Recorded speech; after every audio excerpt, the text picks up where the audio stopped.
Seeruma boqonnaa kudha torba lakkoofsa torbaa kaasnee kudha torba lakkoofsa torbaa kaasnee dubbisaa hamma 21 walumaa galatti namtu gaara. Nan dubbisa. Abrahaam nama waggaa 99 yeroo ta'etti Waaqayyo itti mul'ate. An Elshaadaay jechuun Waaqa isa hundumaa danda'u jechuudha. Balleessaa kan hin qabne ta'e fuula koo dura deddeebi'e. Anis kakuu koo anaaf si gidduu nan dhaaba. Hamma maleessin baay'isaa jedheeni. Yommus Abrahaam fuula isaa lafatti gadi gurbifatee Waaqayyoos itti dubbata. Inni kun kakuu ani si wajjin gale.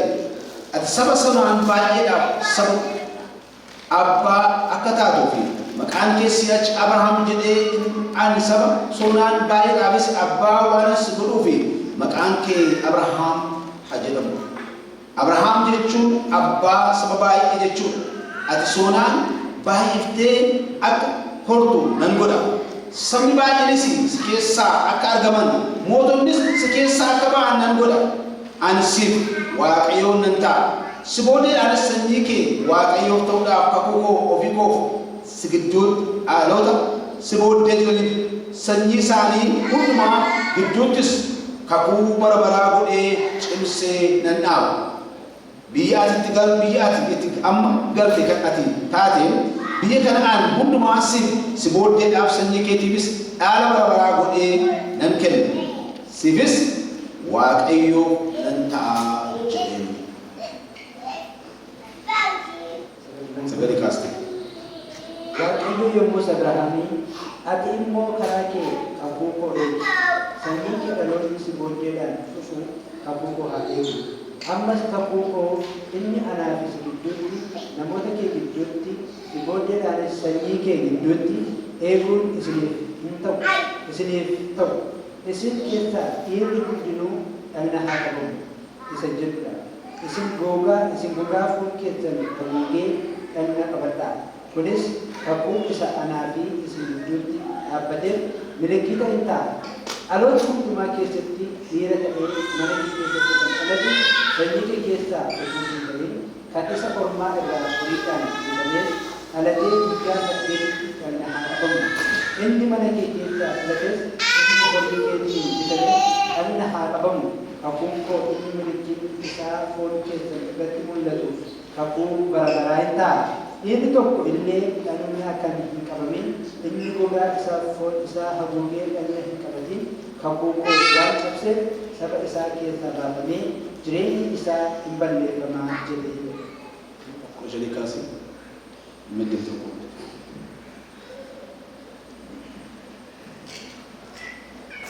Waaqayyo ammas Abrahaamiin waa'ee haadha manaa kee Saaraa immoo maqaa ishee Saaraa jettee hin waamin. Maqaan ishee si'achi Saaraa haa jedhamu. Ani ishee nan eebbisa. Ilmas immoo ishee irraa siif nan kenna. Ani ishee nan eebbisa. Isheenis saba baay'eedhaaf haadha hin taate. Mootonni saba garaa garaa ishee irraa hin argamu jedhe. Yommus Abrahaam fuula isaatiin gadi gombifame. Garuu hin kolfe. Ofii isaas jaarsa waggaa 100 guddaan dhalataa fi Saaraan isheen waggaa 90 immoo mucaa hin deessii jedhee gaafate. Abrahaamis Waaqayyoon Ishmaa'eel illee fuula kee dura jiraachuu danda'e hin ga'a ture jedhe.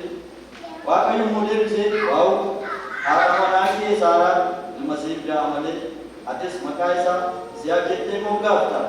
Ani kakuu koo akka kakuu isaa booddeedhaan sanyii isaatiif bara baraan jiraatu isaa wajjin nan jabeessa. Waa'ee Ishmaa'eeliif immoo ani siif dhaga'eera. Kunoo isa nan eebbisa. Akka inni oofu sonaanis akka inni baay'atu nan godha. Inni gurguddoota biyya 12 abbaa hin ta'a. Isas saba guddaa nan godha. Kakuu koo garuu Yisihaaq isa Saaraan bara eger yommuu siif deessu wajjin nan jabeessa jedheen. Waaqayyo ergaa Abrahaamii wajjin dubbatee raawwatee booddee isa biraa ol sobde.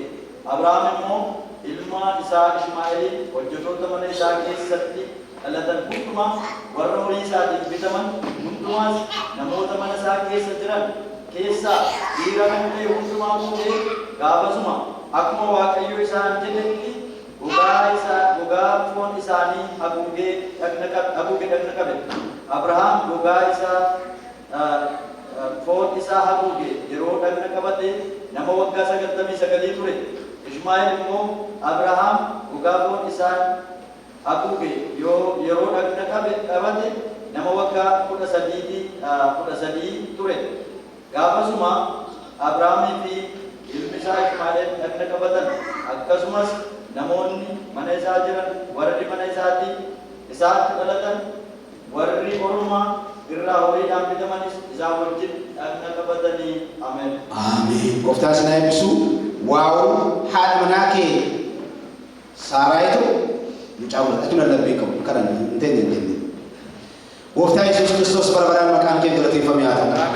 Yeroo amma dhageenyeef sagalee amma dhageenye hundumaa maqaan kee galateeffamu.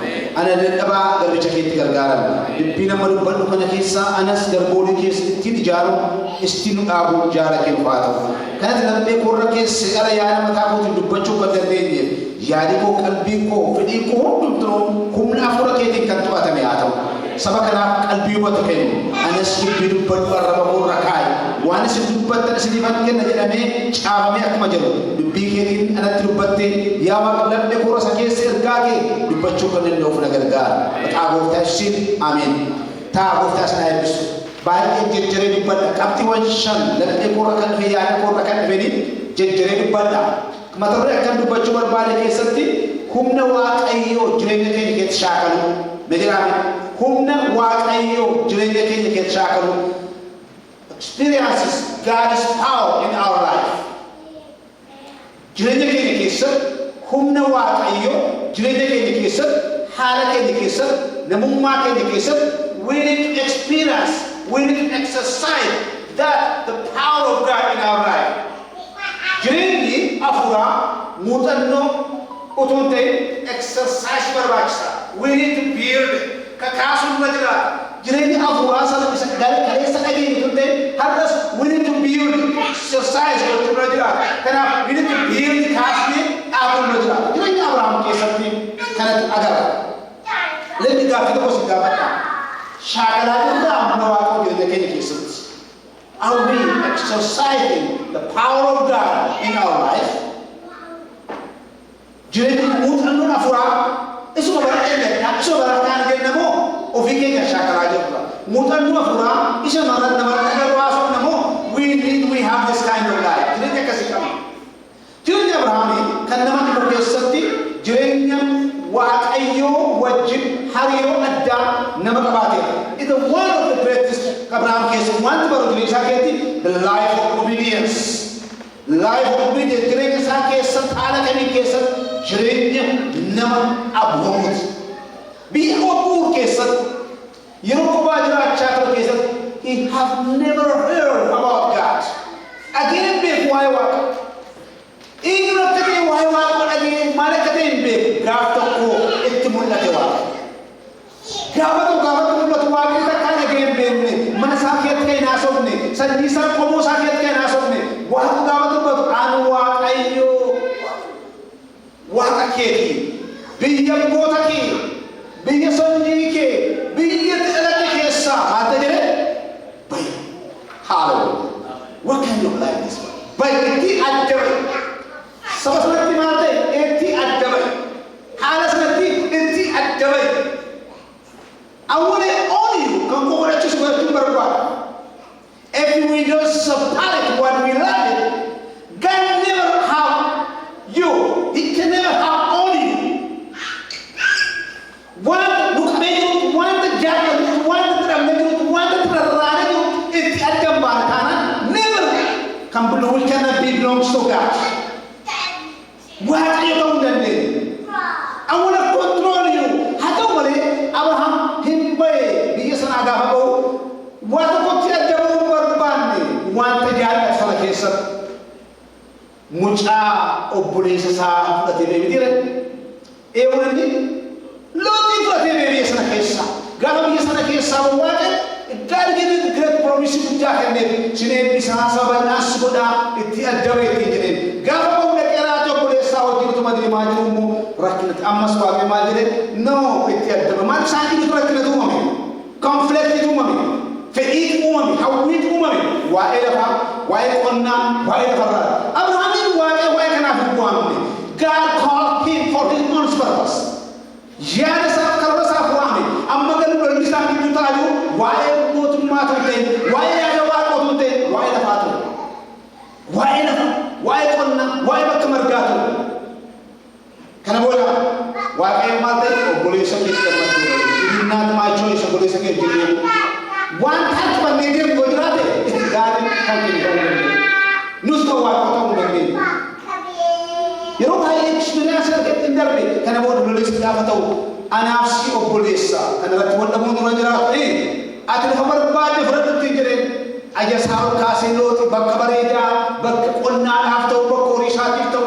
bakka haalaaf ta'u ijaaramatti kan tolu inni ilaala jedhamu caama keenya keessatti seerummaa keessa gaafa laalu qonnaa kusadii keessatti kana booda inni gara sana gaafa fudhatu Abrahaam garuu gara kan fudhate jedha gara gammoojjii fudhate jedha uncomfortable unfruitable unfertile garuu yaada waaqootiin gaafa deebiinu haalli isaa akkasiin taane Abrahaam nama abdii waan ta'eef yaada waaqoo keessa waan deemuuf iddoo isa fudhate kana booda itti addabee jireenya eegale waaqootu dubbate sin eebbisa nama guddaa si godha jedheetu inni laa'e qoromsa baay'ee rakkina baay'ee gidiraa baay'ee keessa darbe yeroo haadha manaasaa dhabe jira yeroo haadha manaasaa haadha manaa koomti jedhee sodaate jira jireenya kiristinnaa jireenya wal'aansooti jireenya waaqayyo wajjin deemu jireenya salphaa miti nobody never deceive you my friend any deceive the life of Christianity is a very struggle jireenya struggle jireenya wal'aansooti jireenya qabsoo jireenya kiristiyaanaa kanaaf jireenya qabsoo keessa gaafa darbu hin eege waaqayyo wajjin eege waaqoo sana eebbisa jedhe mucaa eegaa ture mucaan sun hin turre falafalan boqonnaa 16 keessatti erga eeganii booda atiin kenni waaqayyo jedhe kun mucaan kun karaa saaraa ta'uu isuu danda'a karaa inni ta'uu danda'a jedhanitti walitti saaraaf Abrahaamiin karaa aggaar ta'uu malaa ta'innaa jedhanii aggaarii wajjin dhaqee ciise hojjittuu isaa wajjin mucaa argatanii Ismaa'eelin argate bakka inni waaqayyo jedhe sana jedhee raatee galmee isaa cufee haala isaa cufee jireenya eegaa still he is experiencing he is practicing he is exercising the power of life the power of God in his life qabsoon akkamii haala akkamii rakkinni baay'ee jiraata maleessa waaqayyo qaama isaa keessa jireenya isaa keessatti muuxannoo godhatu namni isin gaafadhaati qulqulloota do you have experienced the power of God in your life gochaa jirra mana keenya argaa jirra wow God did the great things kan jedhu qabna waaqayyo waan dinqii godhe waan jennu qabna waaqayyo waan ajaa'ibsaa waan godhe qabna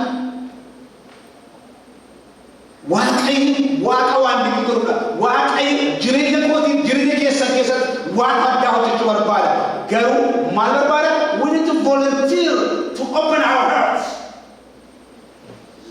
yaada keenya qalbii keenya afuura keenya fedhii isaati qonuura jira kanaaf Abrahaam ufee gara ergamanii booda asirratti experience addaa tokkonis immoo exercise addaa arge experience muuxannoo addaa tokko arge maqaa Kiristoos Yesuusiin nan jedhaan har'as kaleessas inni si geggeessaa ture muuxannoo addaa har'aa jalqabee jireenya koo jireenya keessa keessatti inni waaqa jiraataa kan jalqabee haa ta'u muuxannoo addaa jireenya kee keessatti you need experience you need exercise jireenya kee keessatti jalqabu this is the same time we are worshiping God waaqa isa Abrahaam waaqessina kanaaf Abrahaam tokkoffaa keessatti yeroo muuxannoo waaqayyo tokkos immoo new experience yeroo goor jedhee wanta keessa adeemu calculation Abrahaam irraa waa wadeen jejjerrebo ni tokkoffaan maal godhe yeroo muuxannoo waaqayyo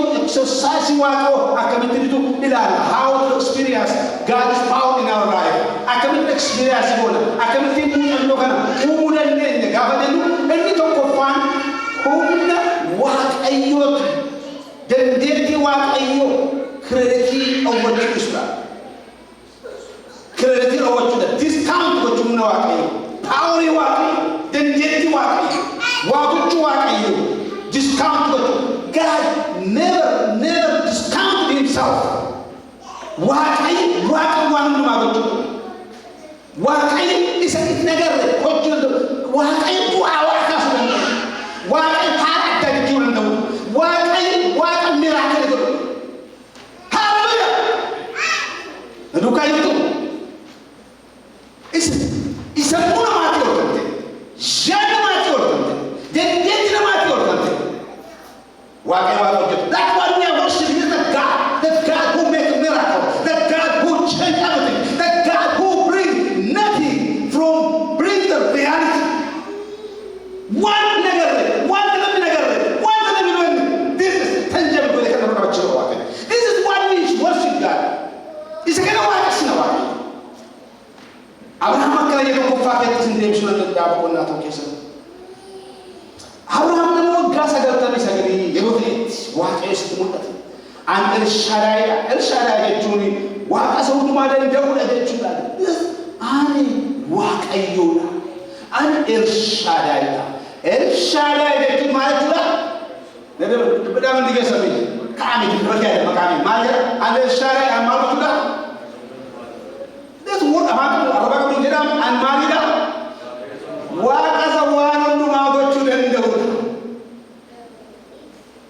ዋቃ ሰዋኑ ማጎቹ እንደው ዋንተ ያርጋለ አልሲሱ ስለነው ዋንተ ተቀበለ ተቀበሉ እንደው ነገሮችን ከማየት ወደ ማየት የሚያም አብርሃም ጩፌ ድሎሜ ገልሜ ካየ ገልሜ ሳቸሜ አሉንም ጩፌ ዋቀ ከነገደ ኦ አለ ጋድ አምአልሻላ ሁሉ ዋቆቹ እንደው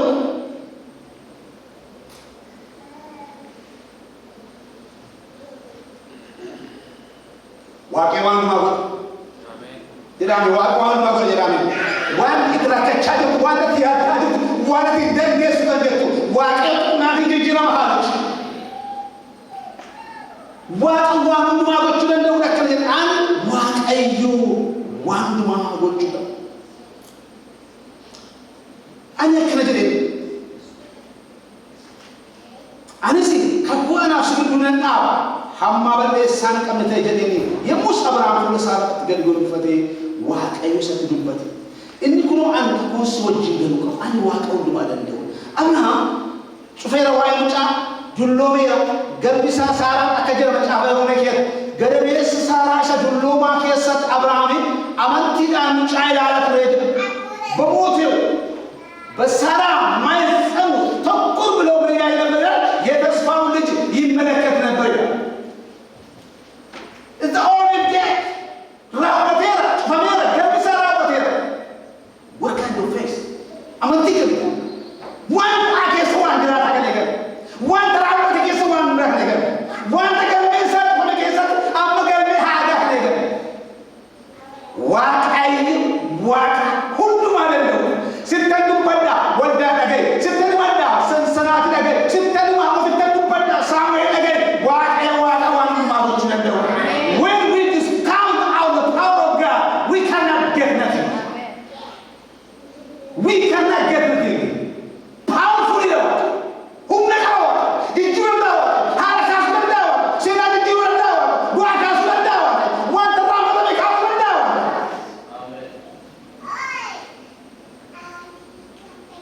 አከአደበሉ አከበሉት do you believe it yes አብርሃም ሙጫገደ ወቆናት ሙጫገደ ወረደ ያምዳ ሙጫገደ ወደ ማን ነበር ባሽ ወና ወጃራት ኡቱማ ዋቆ ማለት ወና ሰው ኡቱማ ዋቆ ሰኒ ሰራቀ ሰኒ ሰ ኡቱማ ዋማን ሙጫገደ በጭ ዲሴ ማለት ወና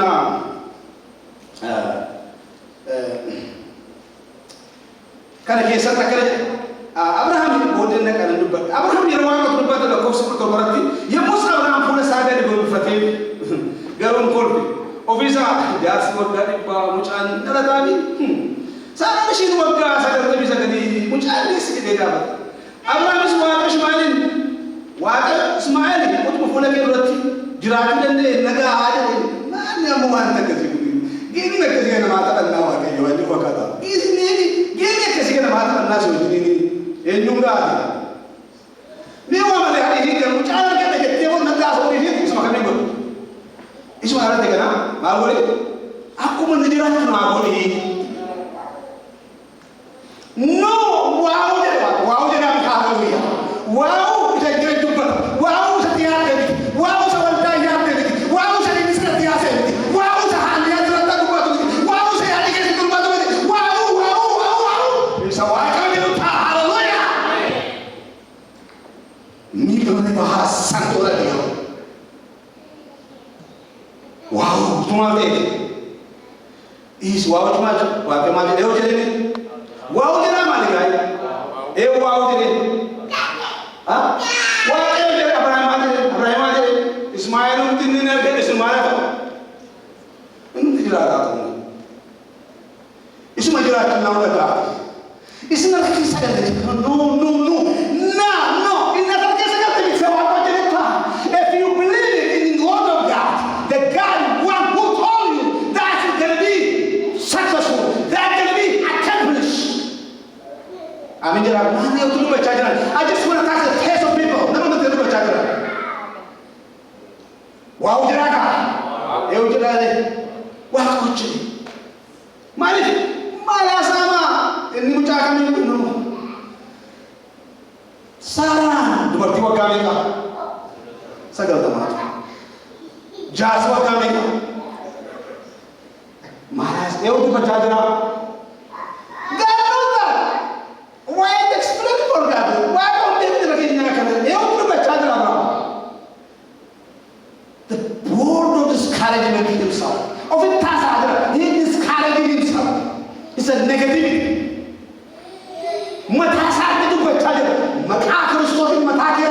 Wan kena akan lupa tuan guru. Yang mengasah akan capai apa? The enemy of ourselves is our thoughts. The battle.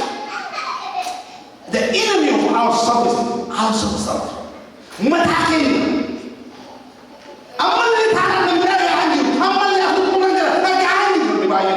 they're out of prayer. Come back. Listen to the word of God. He is the one changing your life forever. Amen. Isa kan gini nak kira apa tadi cuma tu. Isa gini sampai apa tadi cuma kan tu. Anca wagga sagal tamat. An sagal tami sagal cewa kami. Mahal malas. Saya nama kasih mata rendah. Ucap dia cuma dulu di berbahaya, somne wakil. Berbahaya kerana ni, berbahaya ini, berbahaya kesana, berbahaya kesana. Abah kot terbaik, hara kot terbaik, lembi kot terbaik, nagot nawati, nalamati. Itu nama tu kot wakil yo. Jadi, kerana nagot dia ni, woi, wadah ni nak woi, abang tu kan nak woi. No, this start complaining. Be experienced the power of God in her. Be experienced about it. Kita kok kisah. Mata akan sos yesin. Nama tu pada guna mahu nak kisah. Kung dia ada kira yang tahu kan mana. We need to experience the power of God in our life. In Jeru pada kisah. We just humna wakon berarti, humna wakon di dalam tu ni berarti berbuat. God will honor you. God needs you to experience the power of God in your life. Don't transfer sesuatu. Tidak bisa transfer ini. Orang dua transfer ini boleh dis. Malah ini transfer itu caja ini bicara juga Ismail. No. Ini apa? Ismail ini. Why kan habis? Why kan? Ini no. Ambil ini jadi. Nothing impossible with God. Amin jadi amin. Wah kayu fuan tidak untuk kunci. Yesus akan ada kita kita. Yesus tu bertemu ni kajian ini. Wah soal semua tu mawar yang berurah. Gali. Limu alu ke semua tu yang jadi ni. Insya Allah ada aja yang wah. Akasan mana ni fayda tu ni. Akasan ni fayda. Malah Yesus Kristus. Nama apa? Wanita yang amat kunci. But nothing impossible with God. Amin Rabbi. Waaqayyo waan dadhabee qabu jedhaan haleluuyaa. Sirratti raajaa sirratti dubbadha. Dubbii amantiin haasaa. Wanti yaadda aduutu waan dhiphachaa jirtu. Barri guutuu namiin 2023 namiin nama amane wanta yaada kee barakatti lakkaa'e maqaa isaa keessa gala. Haleluuyaa. Nan dubbadha. Namni sagalee gammachuu keessaa dubbattu. Nan dubbadha. Waggaadhuma waggaa kana namni illee dubbataa jirtu. Nan raajaa. Nan haasaa. Nan dubbadha. Laphee koo guutuudha. Amantiidhaan guutuudha. Wanta ni barbaade harka keessa gala. Namni amante fudhadhu. Iyyesuus jiraataadha. Iyyesuus gooftaadha. Waan sheekaa daradaramu. He is the Lord. He can do everything. Mana saya baca nanti. Sebentar sekali berapa? Lord sudah ada bersedia. I just my heart is full with the fast. Are you experiencing the power of God in your life? Saya rasa nama bukan benda amat. Akhirnya hari don't discount the power of God. Don't put on sale the power of God. Don't make cheap the power of God. Never ever be able to discount the power of God. It's beyond what you think. It's the absolute. It's the dream goal. It's a dream goal. It's a one time goal. It's a some goal. Don't look at your problem. Don't look at your failure. That became that. Who fought against that? It's a work ever to do life. Don't transfer the power of promise to another somebody else. Focus what the God said. Dia faduan tawa surupat. Ila duan tawa surupat. Namra naggefa din wa ko naggefa. Ila akin naggefa din wa ko naggefa. Failing kini nagudan sa kanara kini naggefa naman din. One of our greatest failure to listening our problem. To listen to negativity. Abi jato gidna hinges hindes listen. Dalla bera gafto. Dalla me. Dawti manjara na mon mutru. Obla manjara. Hindes ati malira. Ati mucara goriado. Gudara barasa gafto tamalla kebre hojja sakadera. Namala ati mesha. No nanda. Nanda kasar. Nenda. Saul majare. India desu. Now majare. It's a majare. Namitin anne kawati anne kawatu. It's a great. Namitin anne kawati pun enuda amada. Lokto wa open gas. Anmala mara anchan anne kadirati. Kono sama dirati. Nende mo nende. Akal aja nama nende daud. Dia experience kala. No, he thought himself, encourage himself that I can do it. I can do it. I can do it. I can do it. Go to Nanda. Please talk to yourself. Go to Nanda. Arba ke sawa adre ni ko please please. Arba ke ta se go to Nanda. Atum na kifada. Listen. Namantu je. Undum tiga sana sana mencoba ni namantu apa? Beda berarti. Ini namantu je. Makanya saya awal saja tu. Hina mantun jadi. Oke, awak bayar. Wanda kisah kalau berbeda this amantin aku tu. Wanda the one things you will see this year, the end of this year. Hina mantun tadi kami makai Yesus. Ila makai Kristus Yesus itu hukum apa? Fulah kalau makai kita apa aja leonte. Ada tu pandai baca aja leonte. Warna aman kisah. Buat sambar bar, buat sambar, maka Kristus harga sahari kesakan gaya tahu. Haleluya. Wow. Don't discount, don't discredit the power of God. Animalnya, wah kamu mana tu? Anel Shaddai. Animalnya, Anel Shaddai. Ini nama apa?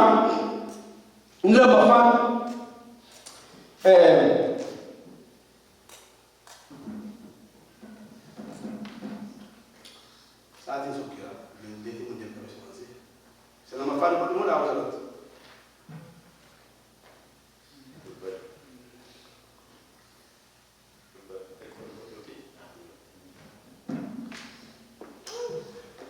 Sama ke mata waktu aku di luar ati Daud mati deh ati nemiti malina anak kawan Abraham no kami kata ne kawate sagar tami sagar dia simalte sagar dia wago na itu anak kawate Ismail waktu mana sana keskan dia anak kawate ani bu umma ulang kita nak kasih umma uang ni lagi ni umur itu pada ganda kamu tu boleh tu aja sendiri macam ni jangan wow okay anak kawate kata anak kawan syarabatam ci syarabatam ni anak kan kawan ni tinggi ni sawi anak kawan ni rana anak kawan jawab madara termiasa kisah diri kisah termiasa apa pun ada mesti anak kawan curi is a very great thing in theology understand anak kawan ku malida salah satu ku malida hantu bata sa gawa ku mu awas ni ada mesti termiasa apa pun isin ya namoota Yihuudaa isinis yaa warra Yerusaalem keessa jiraatanii ana Waaqayyo keessanii addaan baasa warri wanta hamaa hojjettan ona yaada garaa keessanii haguugu ofirraa kutaa kana achi eeggamsi koo akka ibiddaa boba'ee isin fixaa nama isa dhaamsuu danda'uuti hin jiru jedhee Angripsa be circumcise your thought in your heart. Amasa iratel apa buang itu. Which the God said. Sekarang ini sahaja. Lab ke sanis abu ke sanatri mamura. Anda kawan tadi. Namun menjadi orang yang anda sahaja mengemarte uncircumcised heart. Uncircumcised. Syarafati kan hamilnya kan jimpa kan hadauma kan esin sati malta dari bisnis I love that word how many of us circumcised in our heart isin yaa namoota Yihuudaa yeah isin yaa namoota Yihuudaa what the English version Can you have English can you read for me?